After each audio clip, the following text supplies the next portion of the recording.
प्रत्येकाला असं वाटतं की शिवाजी महाराज व्हावं, पण बऱ्याच जणांना दिसण्यात व्हावं असं वाटतं. म्हणजे महाराजांचा लुक कॉपी करणारे आपण आता अनेक लोक बघतो आणि त्यात गैर काहीच नाही. नेतृत्व म्हणजे लोकांना असं वाटतं ताकद, म्हणजे मी नेता आहे म्हणजे माझे अनेक फॉलोअर आहेत, असंख्य फॉलोअर आहेत आणि त्यांनी मला फॉलो करावं, म्हणजे मला फॉलोअर्स निर्माण करणं, अशा पद्धतीचं नेतृत्व आपल्याला फार दिसतं. एक समस्या जी मला प्रकर्षानं जाणवली ना, की लोकांच्या आयुष्यामध्ये असं ध्येयच नाहीये की ते त्यांना प्रेरित करेल, सतत सेल्फ मोटिवेटेड ठेवेल, काहीतरी जबरदस्त घडवण्याची त्यांना ती प्रेरणा त्या ध्येयातून मिळेल, असं ध्येयच नाहीये. तर मी मालवणीच्या अशा विभागामध्ये लहानाचा मोठा झालेला मुलगा, जिथे तडीपार लोकांना पाठवलं जातं.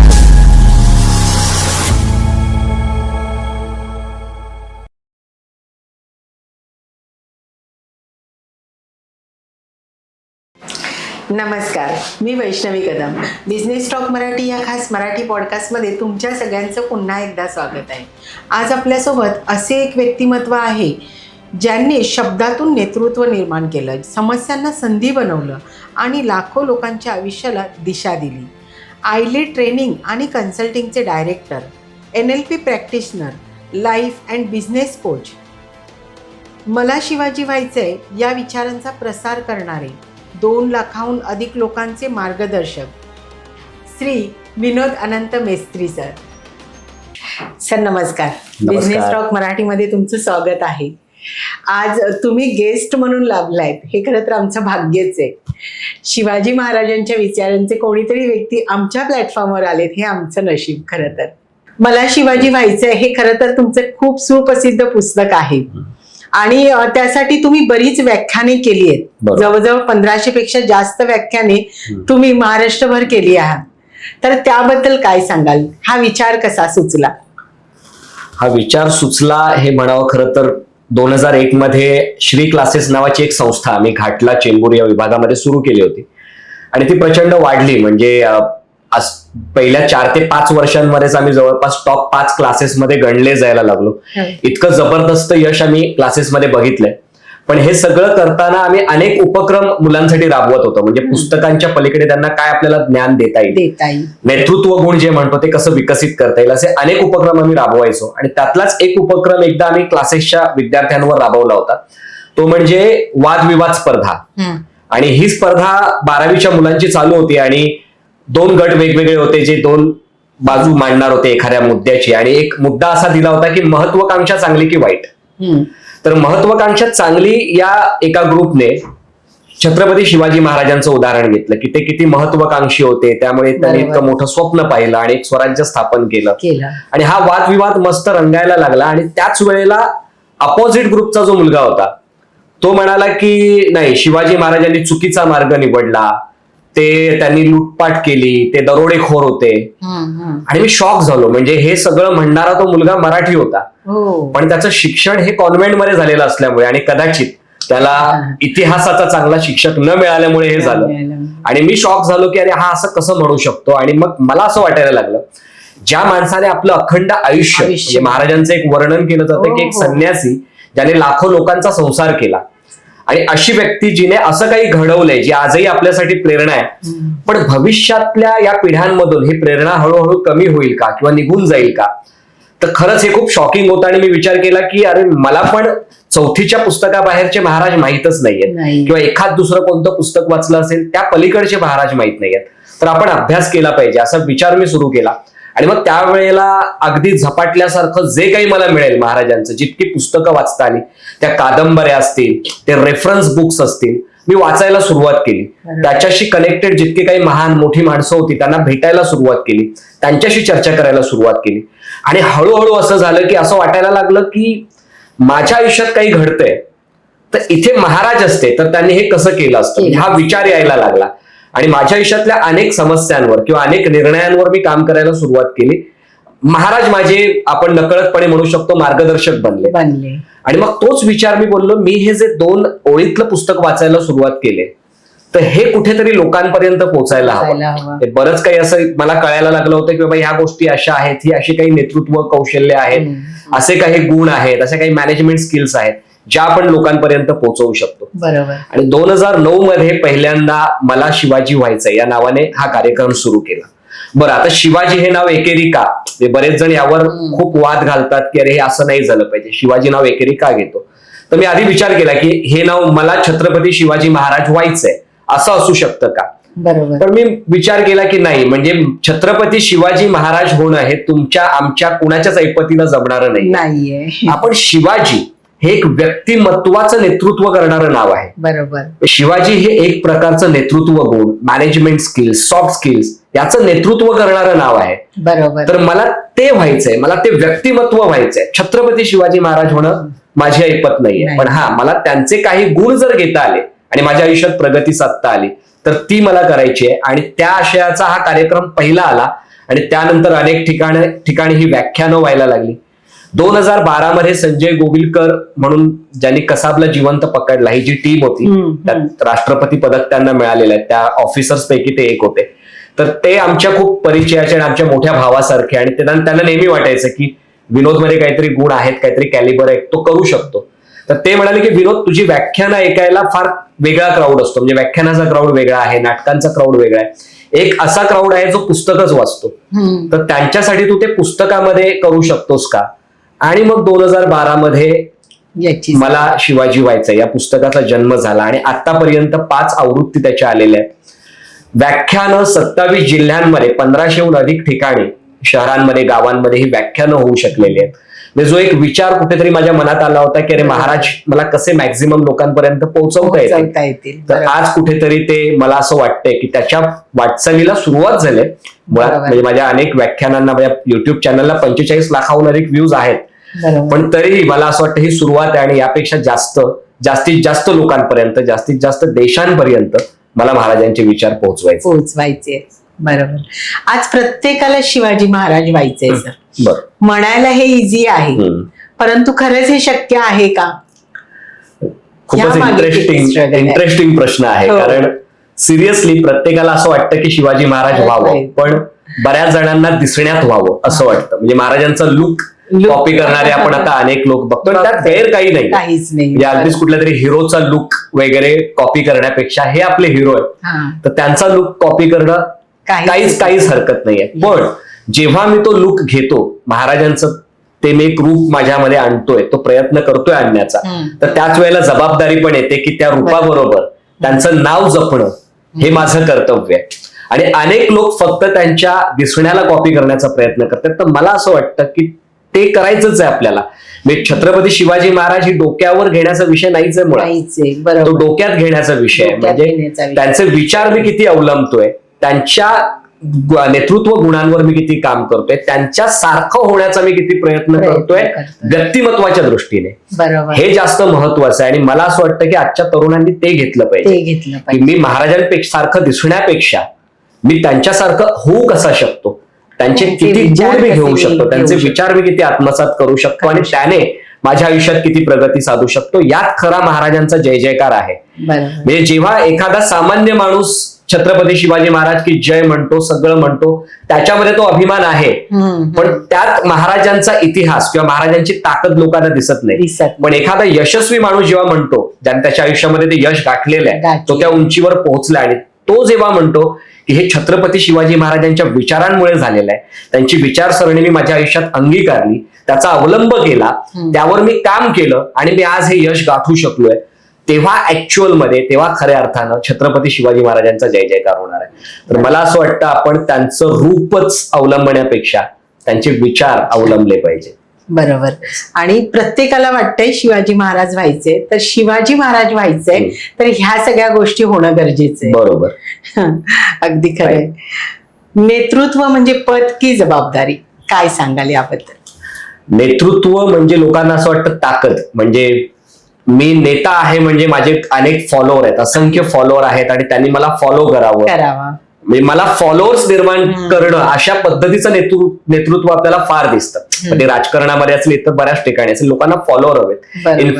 इन्फ्लुएन्सर्स जे आहेत आता त्यांना सुद्धा फॉलोअर्स हवेत. पण तुम्ही जर स्वतः विचार केला छत्रपती शिवाजी महाराजांच्या इतिहासाचा, तर जेव्हा जेव्हा त्यांना म्हटलं जायचं हे राज्य कोणाचं आहे, तर महाराज काय म्हणायचे, हे राज्य व्हावे ही तो श्रींची इच्छा, म्हणजे हे राज्य व्हावं ही त्याची इच्छा आहे, मी फक्त एक माध्यम आहे. राईट. महाराजांनी कधीच विचार केला नाही की हे सगळं राज्य माझं आहे, माझं. मीच फक्त नेता आणि मला सगळ्यांनी फॉलो करा. महाराजांचं निधन 1680 ला झालं. बरोबर. तेव्हा औरंगजेब स्वतः लाखोची फौज घेऊन मुघलशाहीचा सम्राट जर उतरतोय, सगळ्या सरहद्दीवर तो आपली फौज जमा करतोय, ह्या तयारीने येतोय, त्याला माहित आहे छत्रपती शिवाजी महाराजांचं निधन झालेलं आहे. जर त्यांनाच तो फक्त शत्रू म्हणून बघतोय तर तो शत्रू तसं म्हणायला गेलो तर संपलाय. पण तरीही तो स्वतः का येतो ते स्वराज्य संपवायला? कारण त्याला माहित होतं की इथे एक शिवाजी महाराज गेले तर लाखो शिवाजी महाराजांनी इथे जन्म घेतलेला आहे. म्हणजे इथे जेवढे जी आहेत ना, बाजी, तानाजी, जितके जी असतील हे सगळे शिवाजी आहेत. मी एक्झाम्पल सांगतो, तानाजी नावाची पण अनेक माणसं असतील, जी नावाची, हे सगळे जी म्हणजे त्यांनी एक लिडरशिप या स्वराज्याला दिली. म्हणजे आपल्या मागून आपलं राज्य चालवणारे अनेक लीडर, अनेक नेते निर्माण केले.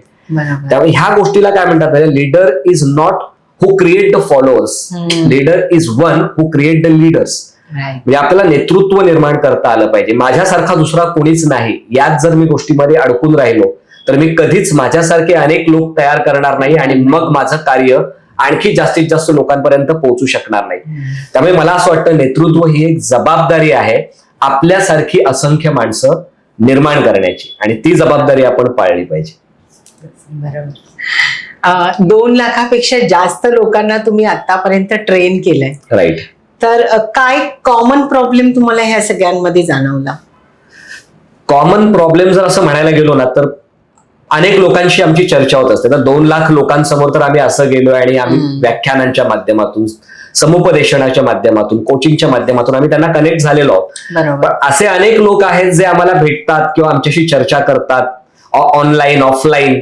त्यांच्या काही प्रॉब्लेम्स असतात, समस्या असतात, ते आमच्या समोर मांडत असतात. एक समस्या जी मला प्रकर्षानं जाणवली ना, की लोकांच्या आयुष्यामध्ये असं ध्येयच नाहीये की ते त्यांना प्रेरित करेल, सतत सेल्फ मोटिवेटेड ठेवेल, काहीतरी जबरदस्त घडवण्याची त्यांना ती प्रेरणा त्या ध्येयातून मिळेल, असं ध्येयच नाहीये. अँथोनी रॉबिन्स नावाचा एक जबरदस्त इंटरनॅशनल ख्यातीचा ट्रेनर आहे.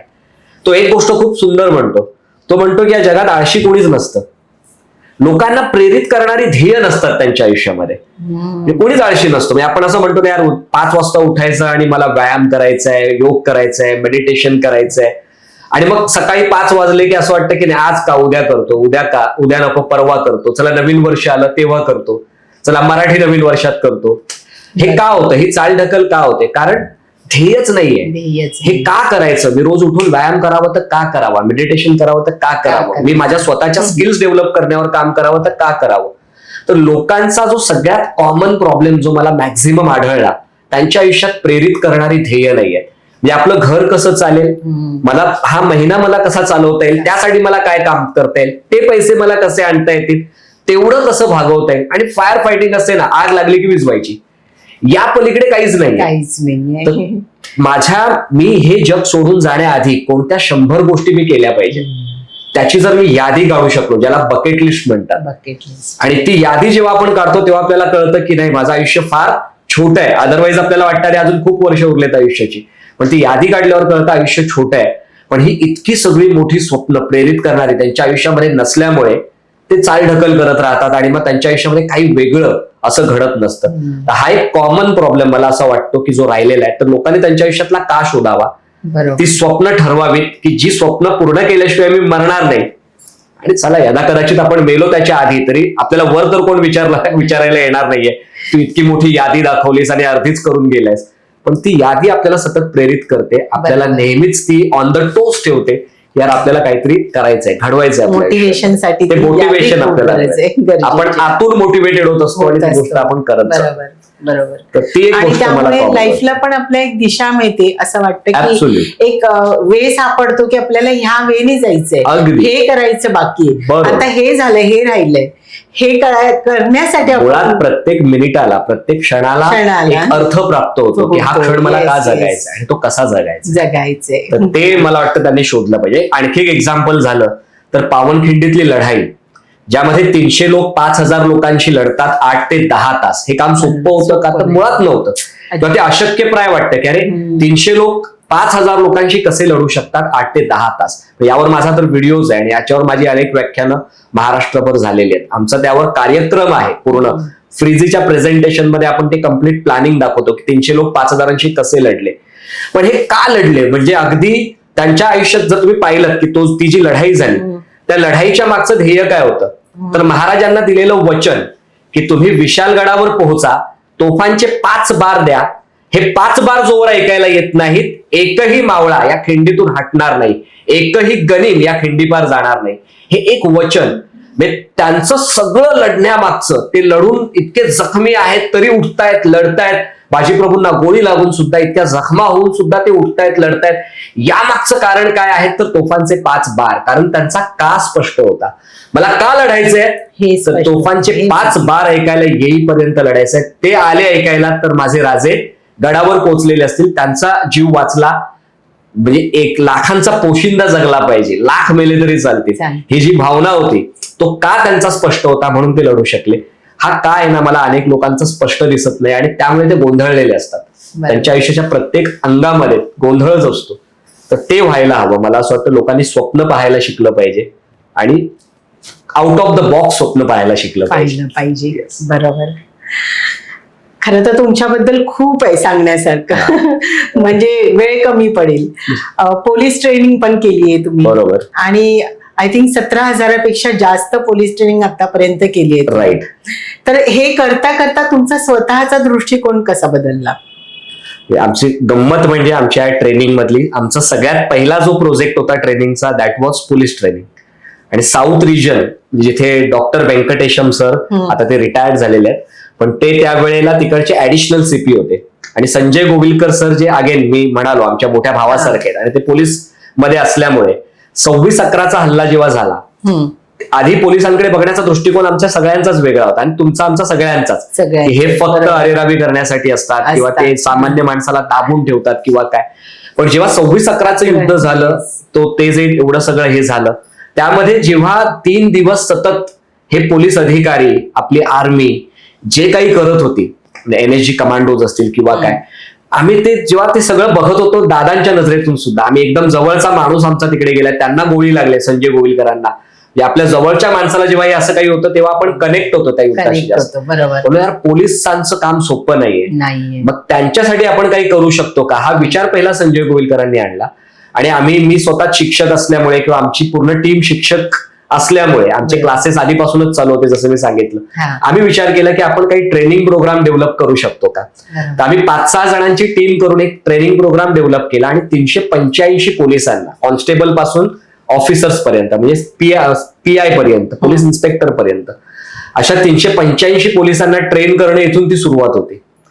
इथून आमचा दृष्टिकोन बदलला की अरे पोलिसांच्या त्या खाकी मागे सुद्धा एक माणूस असतो जो आपल्याला बघायला हवा. हा, काही अशी उदाहरणं असतात 2-4 जी आपल्याला कदाचित चुकीचं एक इमेज निर्माण करतात पोलिसांबद्दल. पण आम्ही इतकी काम केल्यानंतर, 17,000 पोलिसांबरोबर काम केल्यानंतर असंही कळलं की तिथे एक चांगली बाजूही आहे, काही चांगले ऑफिसर्सही आहेत, ज्याच्यामुळे हे डिपार्टमेंट अजूनही टिकून आहे. तर तो एक दृष्टिकोन की कुठल्या गोष्टीला नाही म्हणायचं. अरे पोलिसांना कोण ट्रेन करू शकतो, सकाळी 10 पासून 6 पर्यंत आपण त्यांना कसं समोर खिळवून ठेवू शकतो.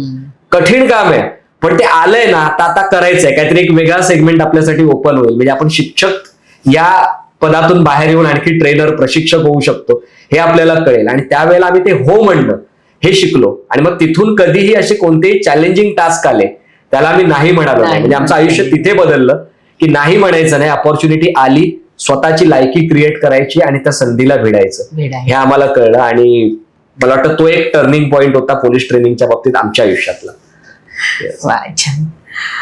आजचा स्टुडंट खूप हुशार आहे सर, बरोबर, पण कम्प्लीट कन्फ्युजन, राईट, कन्फ्युज आहे तो. तर मग हे कुठे चुकतंय?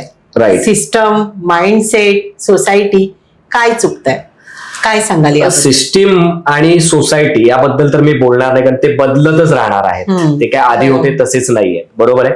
छत्रपती शिवाजी महाराजांचा तुम्ही विचार केला तर वयाच्या 12व्या वर्षी जेव्हा स्वराज्य स्थापन करण्याची सुरुवात पुणे आणि सुपे या 2 छोट्या परगण्यांमधून ते करतात, त्यावेळेला वर मुघलशाही आहे, आदिलशाही आहे, निजामशाहीचा थोडीशी तिची उतरती कळा लागलेली होती. पण अगेन ते शत्रू राष्ट्रच, इंग्रज, पोर्तुगीज, डच, अंतर्गत आपलेच आपतेष्ट, आपलेच नातेवाईक जे आपल्याला पुढे जाण्यापासून रोखू शकतात, असे अंतर्गत शत्रूही अनेक होते की नाही. बरोबर. जर आपण विचार केला तर महाराजांनी अशा वेळेला स्वप्न पाहायला सुरुवात केली जेव्हा market was not potential to create an empire. Empire create करणारं मार्केट नव्हतं. मग society system don't talk about this, की ते नव्हतंच तिथे, म्हणून ती एक संधी होती की आपण काहीतरी असं वेगळं करू शकतो जे इतर सगळे हे एवढे सगळे शत्रू आहेत, एवढी मोठी राज्य आहेत जी नाही करत, ते आपल्याला करता येऊ शकतं, लोकांचं आयुष्य बदलता येऊ शकतं. बरोबर. तर ही सोसायटी सिस्टीम, चलो दॅट इज द पार्ट, तो बदलत राहील, ते सगळं होत राहणार आहे. आता का कन्फ्यूज आहे आत्ताचा तरुण जो आहे तो कन्फ्यूज का आहे, यावर जर विचार केला तर जर तुम्ही आणखी 15-20 वर्ष मागे गेलात, 25 वर्ष, जेव्हा आपण आपल्या तारुण्यात किंवा बालपणात होतो, बरोबर, 2च चॅनल होते टीव्हीवर, अगदी एक बरोबर. दूरदर्शनचं बेसिक आणि एक मेट्रो चॅनल. त्याच्या आधी तर फक्त एखादंच चॅनल. रेडिओवर जे लागेल तेच ती गाणी एकदम आपल्याला आनंद देणारी होती. अगदी एखादा खाऊ आणला तर सगळे 7 भाऊ वाटून खाऊ शकत होते, बरोबर ना. कमी लिमिट्स मध्ये जी ताकद होती, म्हणजे आपल्याकडे ऑप्शन्स फार कमी होते म्हणून आपण आनंदी होतो. बरोबर. आता ऑप्शन्स वाढले म्हणून लोक कन्फ्युज झाले. आज 1000 चॅनल समोर आहेत, त्यामुळे आपण एका चॅनलवर टिकत नाही आहोत. म्हणून एकाच्या, आता आपण बघतो ना घराघरात सिरियल्स चालतात, तर आधी काय व्हायचं की आपण जाहिराती पण खूप आनंदाने बघायचो आपल्या वेळेला. मध्ये जाहिरात लागली तरी प्रत्येक जाहिरात सोडायची नाही, ती पण आनंदाने बघायचं. आता जाहिरातीमध्ये लोक वेगळी सिरियल बघतात. या सिरियल मध्ये जाहिरात लागली तर दुसऱ्या चॅनलवर जातात. ऑप्शन्स वाढलेत, लोक दुःखी झाले. जितके पर्याय वाढणार दुःखी होणार. तर मला असं वाटतं ना की तरुणांना फोकस्ड राहणं, की मला नेमकं काय हवंय, नेमक्या कोणत्या गोष्टी बघू ना. माझ्याकडे मोबाईल आहे, मोबाईलवर सगळं आता जग आहे त्यांचं, पण ही जग ही आभासी दुनिया आहे, हे ऍक्च्युअल सत्य नाहीये. तर मी त्याच्यावर कसं लिमिट आणू शकतो. वापर करायचा नाही असं मी म्हणत नाहीये. तुम्ही फोर्सफुली लोकांना सांगू शकत नाही मुलांना की तुम्ही वापरू नका, पण नेमकं काय वापरा, किती वापरा, हे लिमिट त्यांनी स्वतःवर लादणं गरजेचं आहे. मग ते कन्फ्युजन हळूहळू निघून जाईल.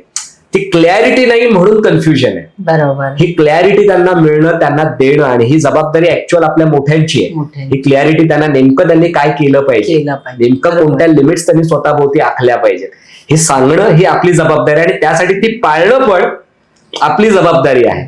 आज आपण बघतो घरामध्ये आहेत ना, समजा 5 लोक राहत आहेत, तर त्या 5 लोकांची वेगळी दुनिया आहे, आणि ती दुनिया त्यांच्या त्या डिव्हाइस मध्ये आहे, मोबाईल मध्ये, टीव्ही मध्ये. सगळेजण कन्फ्युज आहेत, ते प्रत्येक जण आपापल्या दुनियेमध्ये हरवलेले आहेत. इव्हन सोशल मीडियाच्या वेगवेगळ्या प्लॅटफॉर्म मध्ये पण. मी स्वतः जर तासभर रील बघतोय आणि मी माझ्या मुलीला सांगतोय तू बघू नकोस, तर ती बोलणार तुम्ही बघताय मला का सांगताय तू बघू नकोस. तर तुम्ही कुठेतरी तो लिमिट स्वतःपासून सुरू केला पाहिजे. हे पॉवर ऑफ लेस आहे ना, तेच ऍक्च्युअल जगण्याचं साधन असणार आहे भविष्यामध्ये. खूप ऑप्शन्स आहेत, पण मला नेमकं काय हवंय. मग तरुण जो आहे आजचा तो कन्फ्यूज आहे, तर त्याने ठरवावं की मला काय हवंय नेमकं, फोकस्ड राहावं, कोणत्या गोष्टीचा, कोणत्या वस्तूचा, कोणत्या तंत्रज्ञानाचा किती वापर करावा हे त्याने ठरवावं. हे कन्फ्युजन हळूहळू निघून जाईल. बाकी सिस्टीम, सोसायटी ह्या गोष्टी बदलत राहतात, but be the change you want to see in the world. तुम्हाला दुनियेत जो बदल बघायचा आहे तो आधी स्वतःमधून करा. मग तो आपल्यापासून सुरू होईल, तो आपल्या तरुण मुलांमध्ये, आपल्या मुलींमध्ये जाईल, आणि मग हळूहळू समाज बदलताना दिसेल, सिस्टीम बदलताना दिसेल, असं मला वाटतं. एक्झॅक्टली, एकदम बरोबर. तुमच्या आयुष्यात असा कोणता फेल्युअर प्रसंग होता की ज्यामुळे तुमचं आयुष्य बदललं? फेल्युअर ऍक्च्युअल म्हणजे मी अपयश ही गोष्ट मानत नाही. मी असं नाही की मी मोटिवेशनल बोलतोय, सिरियसली. आपल्या आयुष्यात आयदर यश मिळतं किंवा अनुभव येतात. बरोबर. तुम्हाला यश मिळेल किंवा अनुभव मिळेल. तर असे अनुभव अनेक आलेले आहेत आयुष्यामध्ये. स्ट्रगल तर खूप, म्हणजे एखाद्या मध्यमवर्गीय म्हणजे लोअर मिडल क्लास फॅमिलीमध्ये जन्म घेणं, आम्ही बालपणापासूनच आई वडिलांचा स्ट्रगल बघत आलोय. आपण पण मग विचार केला स्ट्रगल मधून आपल्याला कसं बाहेर पडता येईल. तर स्ट्रगल होता, सगळं होतं. अनेक गोष्टी ज्यांना लोक अपयश म्हणतात, ज्याला आपण अनुभव म्हणतोय, असे अनुभव अनेक येत गेले. तर सगळ्यात मोठा अनुभव जो होता, जो फायनान्शियली मला आला, की आपल्या प्रत्येक जण जेव्हा आपण कमवायला लागतो, थोडे पैसे यायला लागतात, तर आपल्याला असं वाटतं की यार आपण मोठं घर घ्यावं, गाडी घ्यावी, किंवा अशा अनेक मोठमोठ्या वस्तूंमध्ये आपण जाण्याचा विचार करतो. 2009 मध्ये मी स्वतःचा कामोठ्याला 1072 स्क्वेअर फीटचा फ्लॅट घेतला, वयाच्या 29व्या वर्षी अराउंड. आणि ते माझ्यासाठी मोठं होतं, कारण घरात तिकडच्या गल्लीतली आमची 8 बाय जवळपास 6-7ची खोली असेल, भले डबल होती पण एकदम छोटी चिंचोळी खोली. आणि त्याच्यामधून एवढ्या मोठ्या फ्लॅटमध्ये येणं, आपल्या आई वडिलांना आणणं स्वप्न होतं. म्हणजे मुळात मला नव्हतं यायचं, आई वडिलांना, अख्ख्या फॅमिलीला तिथे आणायचं होतं. पण त्यावेळेला सगळं गणितही व्यवस्थित होतं, म्हणजे काहीच चुकीचं नव्हतं. माझं इन्कम चांगलं चाललेलं, माझ्या मिसेसचं इन्कम सरिताचं तेही चांगलं चाललेलं. आपण माझे दोन्ही भाऊ स्ट्रगलिंग फेज मध्ये होते किंवा सुबोधच्या व्यवसायाची ती सुरुवात होती आणि सुरुवातीची 3-4 वर्ष आपल्याला माहित आहे की इन्कम उत्पन्न त्या मानाने नसतं. हे सगळं होतं आणि पण त्यामध्ये आधी पहिलं एखाद वर्ष खूप चांगलं चाललं, पण नंतर अशा काही अडचणी आल्या की फायनान्शियल बर्डन वाढत गेलं. म्हणजे व्यवसायामध्ये लॉस होणं, सरिताच्या प्रेग्नन्सीमध्ये तिने लिव्ह घेणं, ते सुट्टी घेणं, त्याच्यामध्ये तिचं इन्कम बंद होणं आणि बाकी सगळे सोर्सेस बंद. दुसऱ्या भावाचा ऍक्सिडेंट होणं, त्याची न्यूरो आणि प्लास्टिक सर्जरी एकाच वेळेला, वडिलांना डेंग्यू होणं आणि या सगळ्यामध्ये आउटगोईंग फार वाढलं आणि असं वाटलं की यार आता काय करायचं, याच्यातून बाहेर कसं पडायचं. हे फ्रस्ट्रेशन हेच आहे की दर महिन्याला पैसे कमवायचे आणि जास्त पैसे कमवायचे, जे आता कमवतोय त्यापेक्षा कॅपॅसिटी वाढव. खूप फ्रस्ट्रेशन होतं, पण त्यामधून बाहेर पडण्याचा एकच मार्ग मी विचार केला, मोहात अडकायचं नाही. घर वगैरे येईल जाईल सगळं होईल, पण बोल मेंटल पीस फार महत्वाची. आणि 2012ला मी निर्णय घेतला की घर विकायचं. घर विकलं, एक फ्लॅट जिथे आई बाबा सगळी भावंड राहतील, मी स्वतः रेंटच्या घरामध्ये राहिलो. विचार केला पुढची 5 वर्ष स्वतःचं घर घ्यायचं नाही. फायनान्शियल विजडम जे म्हणतो ना, ती हुशारी. कधी कधी जोपर्यंत काही वाईट घडत नाही ना, आपण योग्य धडा शिकत नाही, तसं झालं. आणि मग तिथून मग ते एक स्मार्टनेस आली आणि मग तिथून विचार केला की यापुढे लायबिलिटीज वाढवायच्या नाहीत, आपल्या गुंतवणुकी वाढवायच्या, इन्व्हेस्ट मॅक्झिमम करायचं, वेल्थ क्रिएट करायची आणि मग त्याच्यामधून आपल्या चैनी मोजीच्या सगळ्या वस्तू विकत घेत जायचं. आणि तो जो होता ना, तो धडा मला त्या अनुभवातून मिळाला, ज्याला आपण अपयश म्हणतो, पण मी म्हणेन ते अनुभव होता. तो धडा आतापर्यंत एक चांगला फायनान्शियल बॅकग्राऊंड क्रिएट करायला, फायनान्शियल विजडम आणायला त्याने मला मदत केली. म्हणून मला असं वाटतं की अपयश असं काही नसतं, अनुभव असतात, त्या अनुभवातून शिकायचं असतं आणि आपलं आयुष्य पुन्हा घडवायचं असतं, जे मी करू शकलो त्यात. समस्या ते संधी हे तुमचं दुसरं अजून एक अप्रतिम पुस्तक. राईट. तर त्याबद्दल काय सांगाल? समस्या ते संधी हे पुस्तक ज्यांच्या आयुष्यावर लिहिलंय ते श्री अग्नेलो राजेश अथायडे सर. म्हणजे सेंट अँजेलोज म्हणून एक मोठी संस्था आहे, त्याचे हे मालक. आणि तो त्यांचा एक व्यवसाय आहे, पण खरं तर ते रिअल इस्टेटमध्ये आहेत आणि आता अनेक व्यवसायात ते गुंतवणूकदार म्हणून काम करतात. तर त्यांच्या बरोबर म्हणजे मालवणीच्या अशा विभागामध्ये लहानाचा मोठा झालेला मुलगा, जिथे तडीपार लोकांना पाठवलं जातं, तिथून इतकं मोठं साम्राज्य उभं करणं, उद्योग विश्व उभं करणं, असा तो प्रवास, त्या प्रवासावर आधारलेलं हे पुस्तक आहे. आणि त्यांचं एक खूप जबरदस्त म्हणणं आहे, जे मला त्यांचा तो धडा माझ्या आयुष्यामध्ये मला असं वाटतं तो वापरला पाहिजे आणि प्रत्येकाने वापरला पाहिजे. त्यांचं म्हणणं असं आहे की आपल्या आजूबाजूला अनेक समस्या आपल्याला दिसतात. बरोबर.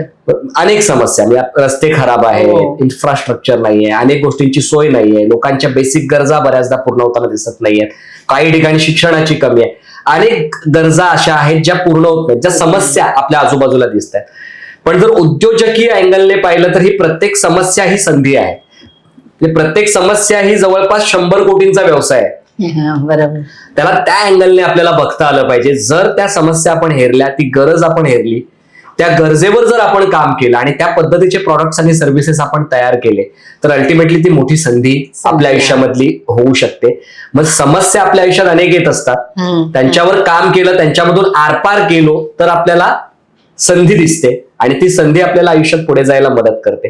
या आशयाचं हे पुस्तक आहे, जे उद्योजकांसाठी फार मोठं मोटिवेशन आहे की आपण आपल्या आयुष्यात येणाऱ्या प्रत्येक समस्येला संधीमध्ये कसं कन्वर्ट करू शकतो. आणि हा मागचा थॉटच आहे की प्रॉब्लेम्स येतील, समस्या येतील, त्यांना वेगळ्या अँगलने बघा की ह्याला मी जर सॉल्व्ह केलं तर याच्या मागे काय संधी दडली, तर ती संधी तुम्हाला आयुष्यात पुढे जायला मदत करणार. बरोबर. असं ते पुस्तक. ही कन्सेप्टच खूप छान आहे सर. म्हणजे मी तुमच्याकडनं कोचिंग क्लासेस घेतानाही या कन्सेप्ट वरती खूप छान डिस्कशन झालं आणि खरंच ही कन्सेप्ट खूप छान आहे की समस्येतून संधी शोधता यायला पाहिजे. समस्येकडे समस्या म्हणून न बघता त्याच्यातून आपल्याला काय साध्य करता येणार आहे किंवा काय नवीन करता येणार आहे हे आपल्याला पाहता यायला पाहिजे. ऍब्सोल्युटली. येस.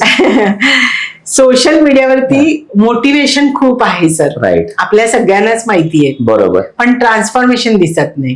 त्याबद्दल काय सांगाल? सध्या सगळ्यात मोठा इश्यू जो आहे ना, तो माहिती आहे, म्हणजे इन्फॉर्मेशन. आपण आज म्हणतो की आपण इन्फॉर्मेशन एज मध्ये जगतोय, ज्याच्याकडे माहिती आहे तो श्रीमंत आहे. पण हे आता खरं नाही राहिलं ना. आता तुम्ही गुगलमध्ये काही टाकलं, आता तर चॅट जीपीटी आणखी पुढचं वर्जन आलेलं आहे, त्यामध्ये काहीही टाका तुम्हाला माहिती मिळते. फक्त माहिती असणं ही गोष्ट तुम्हाला श्रीमंत करणार नाही, तुम्हाला आयुष्यात पुढे जाण्यासाठी मदत करणार नाहीये.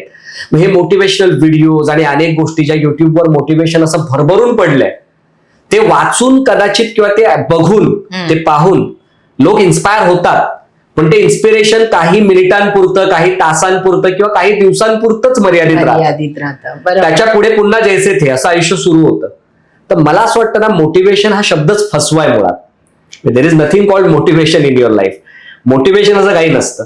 आता एक एक्झाम्पल घ्या, जसं मी समजा ठरवलं की एखादा मोटिवेशनल व्हिडिओ पाहिला, पुस्तक वाचलं आणि मला असं वाटलं नाही आता मला माझं आयुष्य बदलायचंय, उद्यापासून मी रोज 4:30 वाजता उठणार आणि मी माझं आयुष्य तिथून माझा दिवस सुरू करणार. आणि मग 4:30 उठण्यासाठी मी अलार्म 4 वाजल्यापासून लावतो.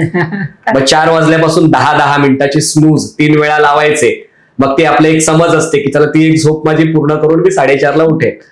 मग हे असं 3 वेळा स्नूज लावल्यावर जेव्हा 4:30 पुन्हा एकदा अलार्म वाजतो, तेव्हा काय होणार? आपला आतून एक आवाज येतो जो आपल्याला सांगतो की आजच उठायला पाहिजे का, उद्यापासून उठूया ना, जाऊ दे ना, सोमवारपासून उठूया, जाऊ दे ना, आणि अगेन पुढच्या वर्षी आपण सुरुवात करूया. हा आवाज इंटरप्रिट करतो, मध्येच इंटरप्ट करतो आपल्याला, आपल्या आड येतो आणि तो आपल्याला ते करण्यापासून रोखतो. तर ह्यासाठी एक जबरदस्त नियम आहे, जे मोटिवेशन बोलतो ना त्याच्या बियॉन्ड जाऊन काम करणं काय असतं. 5 सेकंड रूल म्हणतात त्याला.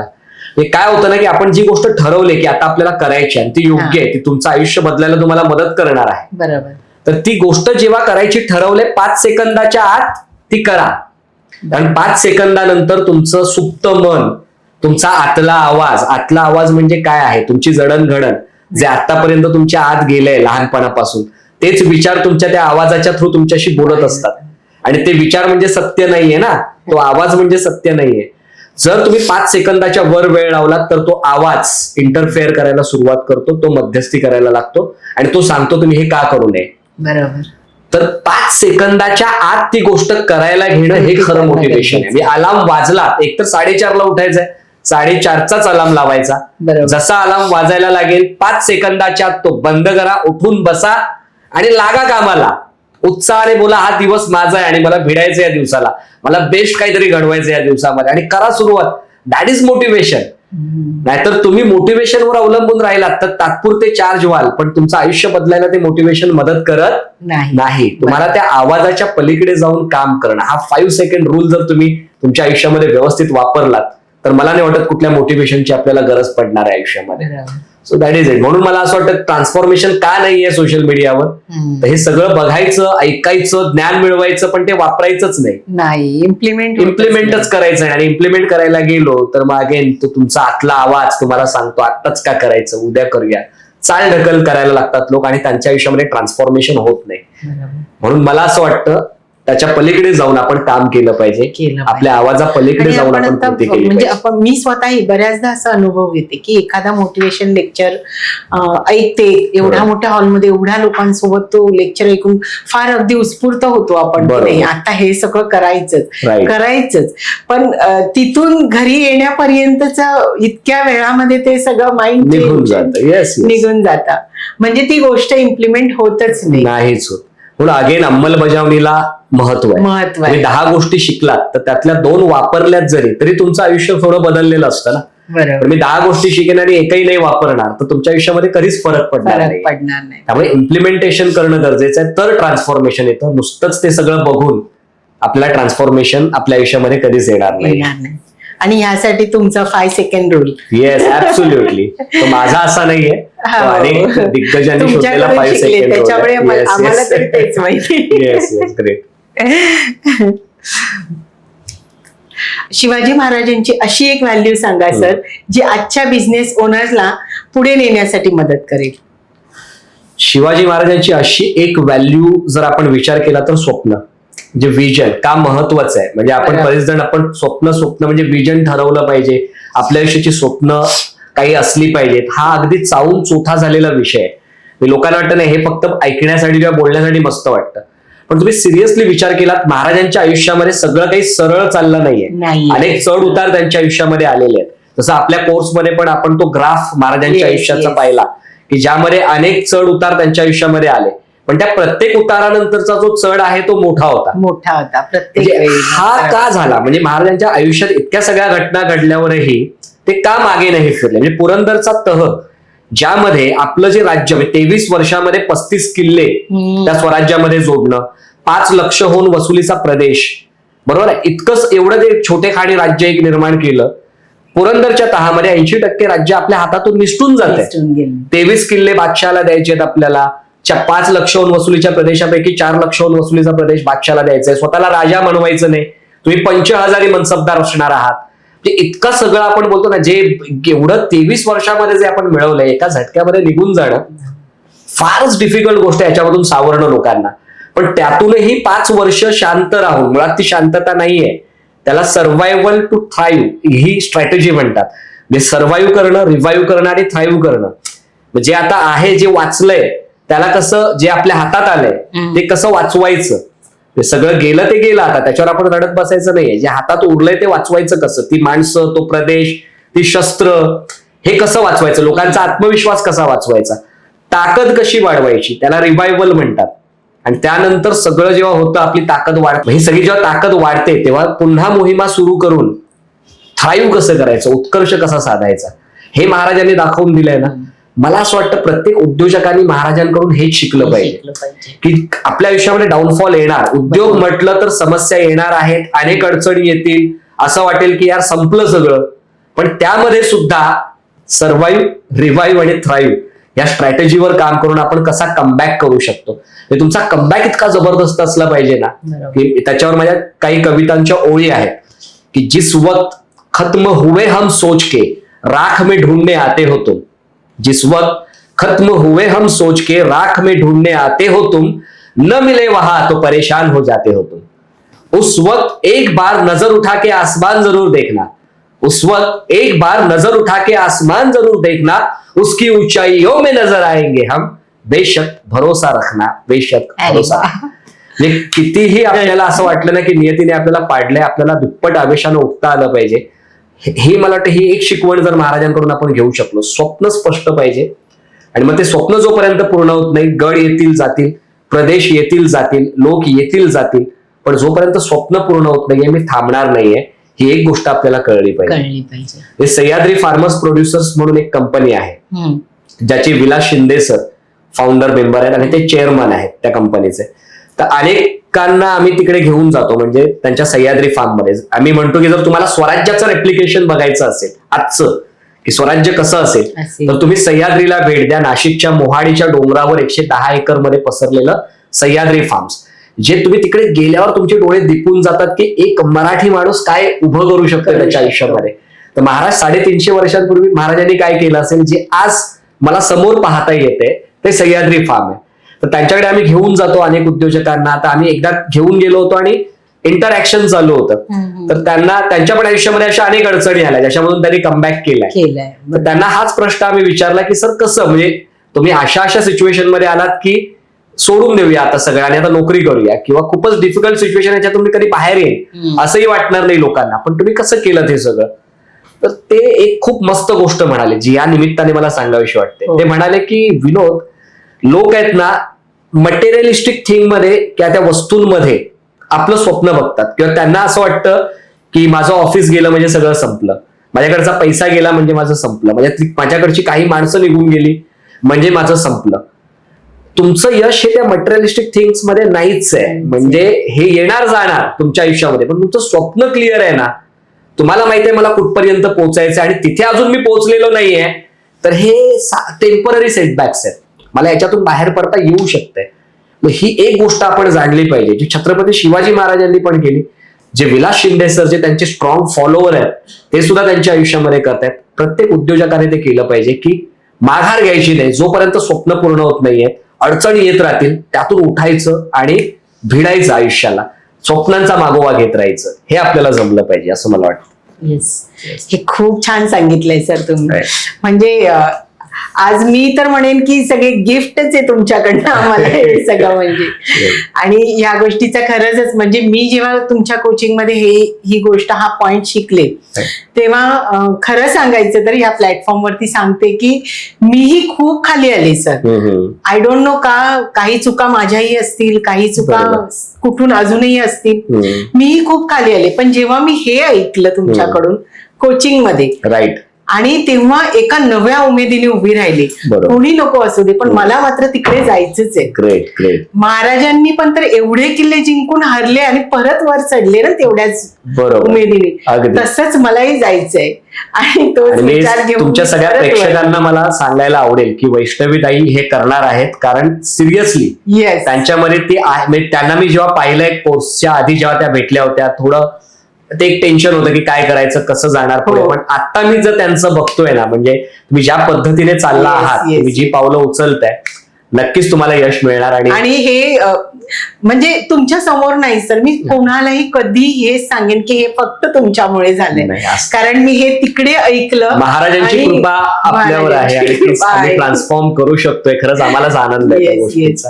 Right. म्हणजे मी ती गोष्ट घेतली हा. आणि पॉडकास्टही इव्हन माझे बरेच चाहते असं विचारतात, मॅडम हा. कधी येणार हा, हा. पॉडकास्ट. पण मी पूर्णपणे डाऊन झाले होते, वाटत Right. नव्हतं की नव्याने उभी राहणार आहे, बरोबर. पण उभी राहिले. आता मलाही तिकडे जायचंय, क्या बात हे आहे. ठरवलंय. बस आई भवानी आपल्याला खूप ते Yes. बळ देव, ते तुमच्यामध्ये कॅलिबर आहेच, ते वापरण्याची तुम्हाला क्षमता देऊ आणि तुम्ही यश आणि गाठो, मी असं तुम्हाला आम्हाला- सांगते सर की जसं मी आहे ना, असंच माझ्यासारख्या कितीतरी उद्योजिका आहेत, उद्योजक बरोबर. आहेत ज्यांना प्रॉब्लेम आहे. राईट. आणि चढ उतार हा असतोच, प्रत्येकाच्या लाईफमध्ये असतो. बरोबर पण उद्योजकीय चढ उतार हा थोडा डिफिकल्ट असतो हँडल बरोबर करणं, बरोबर. ज्याचा अनुभव मी स्वतः घेतलाय. राईट. आणि मला असं वाटतं तुमच्या सपोर्टची त्या सगळ्यांनाही गरज आहे, जशी मला होती. नक्कीच ते आमचं कार्य आहे आणि आम्ही करत राहणार. येस नक्कीच. Yes. Police, corporate, students, housewife या सगळ्यांसाठी एकच लिडरशिप फॉर्म्युला असू शकतो का? काय वाटतं तुम्हाला? नाही, एकच असेल असं मला वाटत नाही, कारण प्रत्येकाचे चॅलेंजेस वेगवेगळे वेगवेगळे आहेत. आहेत. पोलिसांचे वेगळे, हाऊसवाईफ वेगळे, स्टुडंट्स वेगळे किंवा कॉर्पोरेट्स, प्रत्येक ठिकाणी वेगवेगळे चॅलेंजेस आहेत. पण मला असं वाटतं की अगेन मी म्हणेन की हा लिडरशिपचा फॉर्म्युला काय सांगतो की एकतर माझा हेतू चांगला असणं. बरोबर. मी कोणत्याही रोलमध्ये आहे, भूमिकेमध्ये आहे, माझा हेतू खूप चांगला आहे, माझा विचार माझ्या स्वतः बाबतीत आणि दुनियेच्या बाबतीत पॉझिटिव्ह आहे. मला नेहमी वाटतं की सगळ्यांच्याच आयुष्यामध्ये चांगलं व्हावं, हा हेतू माझा चांगला आहे. आणि मी कॉम्पिटन्सीज जर डेव्हलप करू शकत असेल, आणि मी जर कॉम्पिटन्सीज डेव्हलप करू शकत असेल, कॉम्पिटन्सीज म्हणजे काय तर कॅलिबर, नवीन नवीन गोष्टी शिकायच्या, त्या स्किल डेव्हलप करायच्या आणि मग येणाऱ्या समस्यांना भिडत राहायचं, हे जर मला जमत असेल ना, तर मला वाटतं ती खरी लिडरशिप आहे. की आपण कोणत्याही गोष्टींवर आपण त्यांना दोष न देत बसता, म्हणजे असं मला वाटतं की अरे माणसं प्रॉब्लेम करतात माझ्या आयुष्यामध्ये, तर ती माणसं प्रॉब्लेम करत नाहीत, कदाचित मला त्यांच्याशी डील करण्याची स्किल माझ्यामध्ये नाहीये, ती मला डेव्हलप करता आली पाहिजे. एक्झॅक्टली. किंवा जर अरे मला हे काम जमत नाहीये याचा अर्थ ती स्किल माझ्यामध्ये नाहीये, ती मला डेव्हलप करता आली पाहिजे.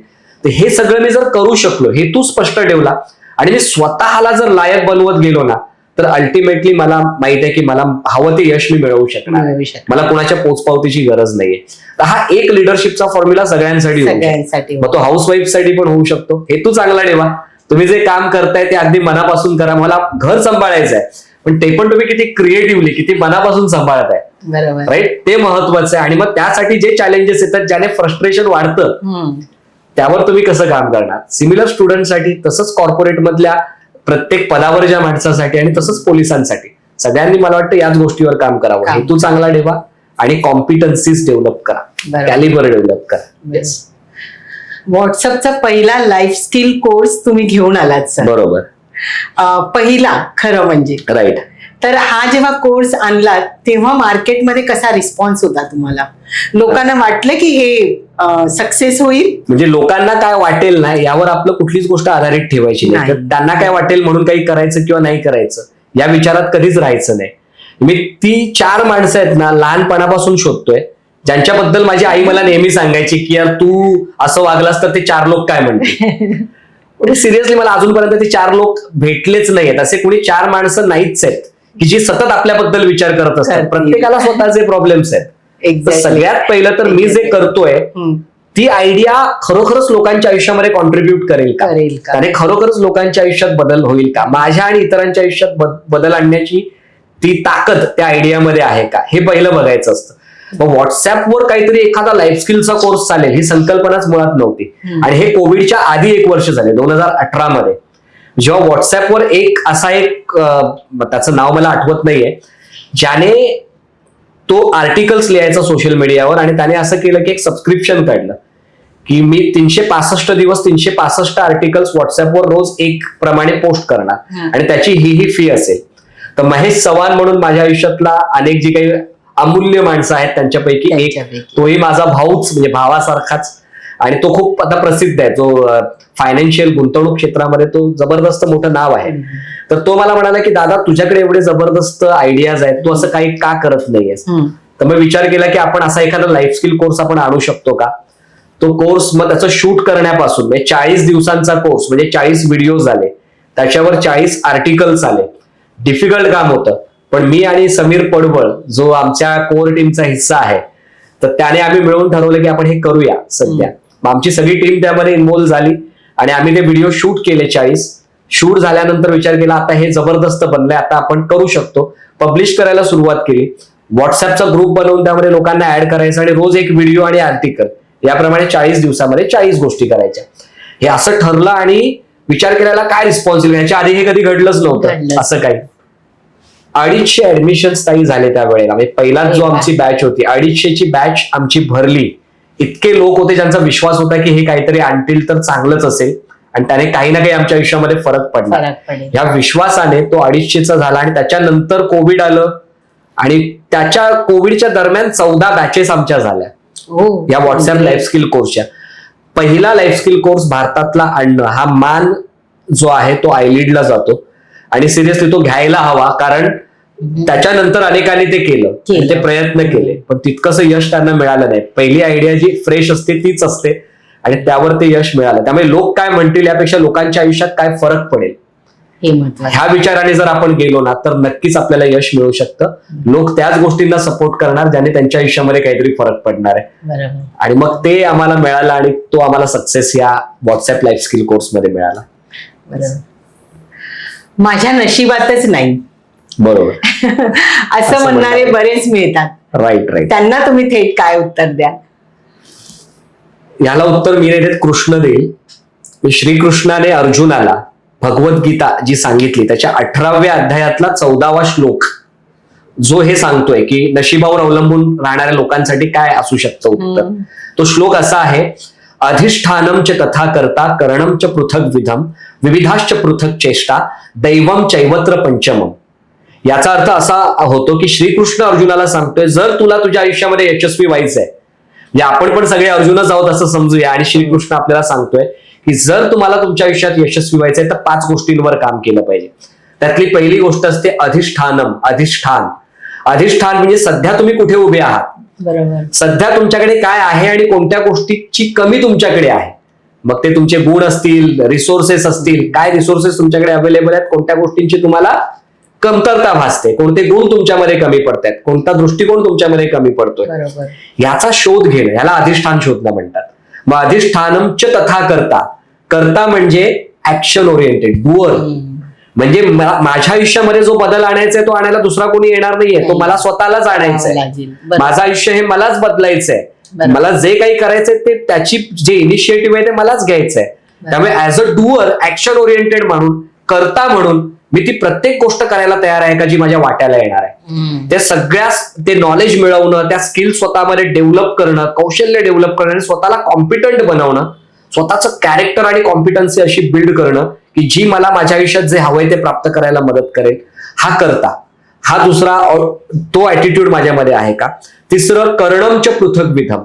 करण म्हणजे रिसोर्सेस. मग माझ्या स्वप्नाला धरून जे रिसोर्सेस हवेत, मग ते आर्थिक रिसोर्सेस असतील, मग ते मशिनरीच्या बाबतीत असतील, ती मॅनपॉवर असेल, ते नेटवर्क असेल, तो सपोर्ट सिस्टीम असेल, हे रिसोर्सेस मी उभे करू शकतोय का.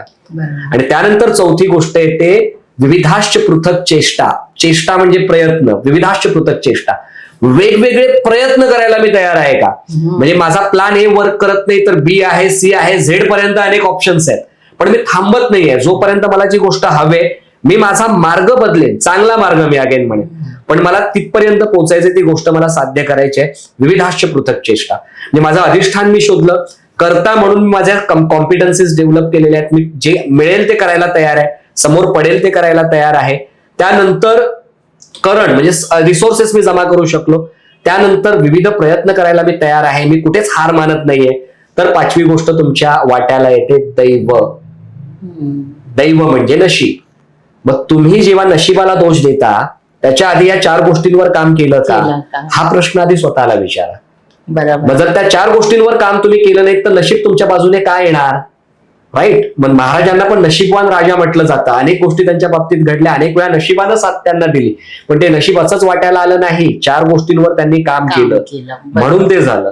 म्हणून नशिबाला दोष देण्याआधी विचार करा, मी अधिष्ठान शोधलं का, करता म्हणून मला जे पडेल ते करायला मी तयार आहे का, मी रिसोर्सेस गोळा करण्यासाठी माझ्याकडे सगळी ती स्किल आहे का, त्यानंतर मी विविध प्रयत्न करायला तयार आहे का, आणि मग दैव नशीब तुमच्या बाजूने येणार. आयलीड माझे आयुष्य माझे नेतृत्व हे नवीन पुस्तक तुमचं येत आहे, राईट. त्यासाठी अभिनंदन. Yes, thank you. त्याबद्दल सांगा सर. माझं आयुष्य माझं नेतृत्व हे पुस्तकच या संकल्पनेवर आधारलेलं आहे की माझ्या आयुष्याची जबाबदारी मी स्वतः घेतो, माझ्या आयुष्याची स्टोरी मी स्वतः लिहितो, ते पेन मी दुसऱ्या कोणाला पकडू देत नाही.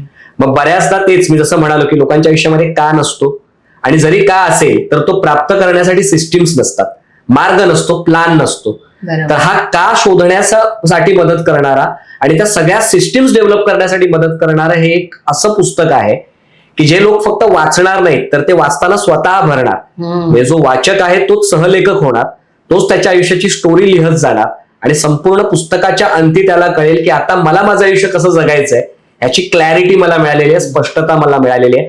अगेन जो प्रश्न तुम्ही विचारला होता, जो 2 लाख लोकांचा काय एक इश्यू, कॉमन इश्यू, जो का नसणं त्यांच्या आयुष्यामध्ये आणि तो प्राप्त करण्याचे सिस्टीम्स नसणं, ते देणारं हे एक जबरदस्त अद्वितीय पुस्तक आहे जे आपण आता या 27 डिसेंबर 2025 ला रिलीज करतोय.